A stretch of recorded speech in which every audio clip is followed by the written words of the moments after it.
¿Cuál es el plan de Dios para salvar y restaurar a este mundo que está en decadencia? En el estudio de hoy, en Miqueas 5, vamos a entender este plan. Aprendamos a meditar en la palabra.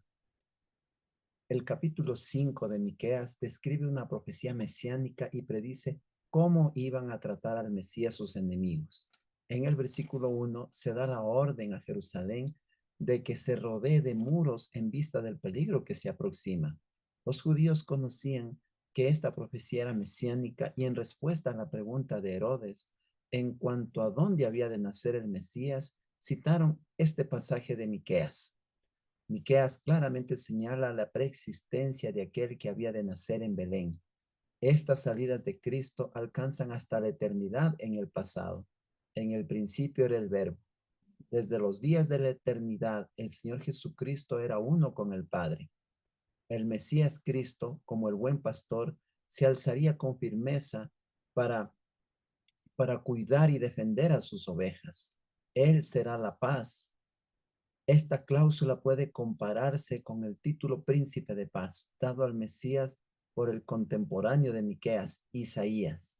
Jesús no solo regirá en paz, sino que él mismo es el autor y originador de la paz. En el tiempo de la profecía de Miqueas, Asiria era el principal enemigo de Israel, una siniestra amenaza para su existencia.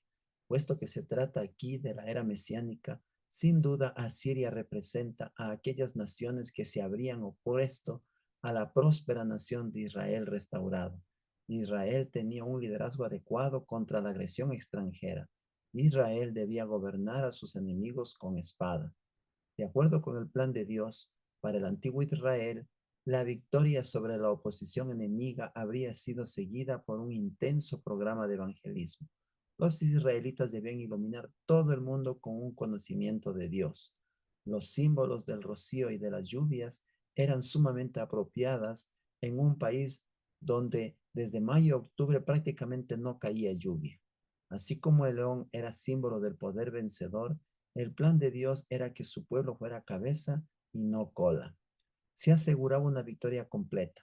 Este podría haber sido el privilegio de Israel después del exilio. Sin embargo, los israelitas fracasaron y ahora Dios realiza un programa de evangelización mundial mediante la iglesia cristiana. Los versículos 10 y 11 describen la eliminación de los recursos bélicos en que había confiado Israel, caballos, carros, cuando deberían haber dependido de Jehová. Estaba prohibida la multiplicación de caballos. Serían eliminadas las ciudades y las fortalezas por ser un motivo para confiar en lo humano.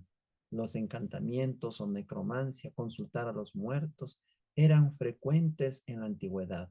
A los israelitas se les prohibía la práctica de la hechicería y de la magia.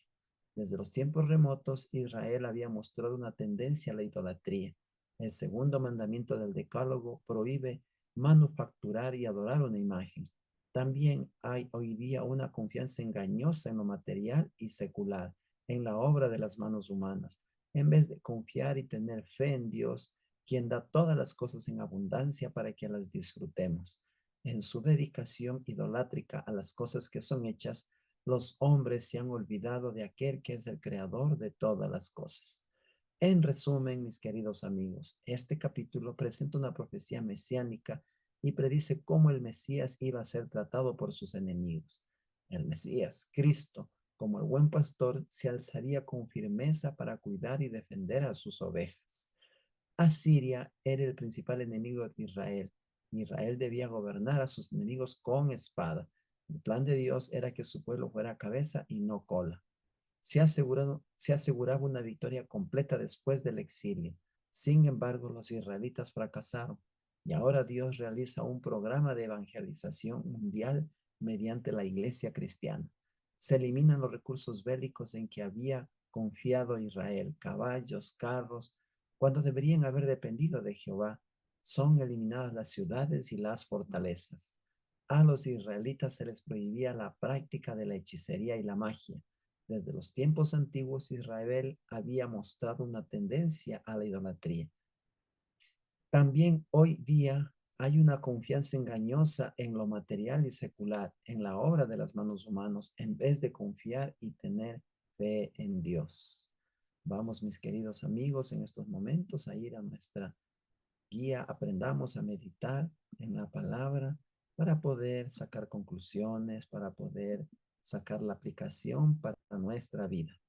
En la lectura de hoy aprendí que Dios es quien tiene el control de la historia de este mundo y de nuestras vidas. En la lectura de hoy aprendí que Dios puede salvar y restaurar este mundo por medio del Mesías. Dios usa a su pueblo también para la evangelización. En la lectura de hoy aprendí que Dios quiere esto de mí. Dios quiere que confíe en Él plenamente y quiere usarme para ser su instrumento de evangelización. Vamos a orar, amigos.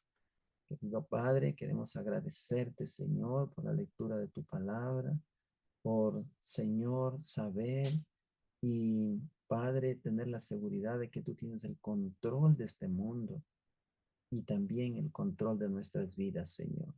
Gracias, Padre, porque el instrumento tuyo para salvar y restaurar es el Mesías. Y gracias también por hacernos partícipe de esta bendición, a llevar un mensaje de esperanza a las personas que están a nuestro alrededor.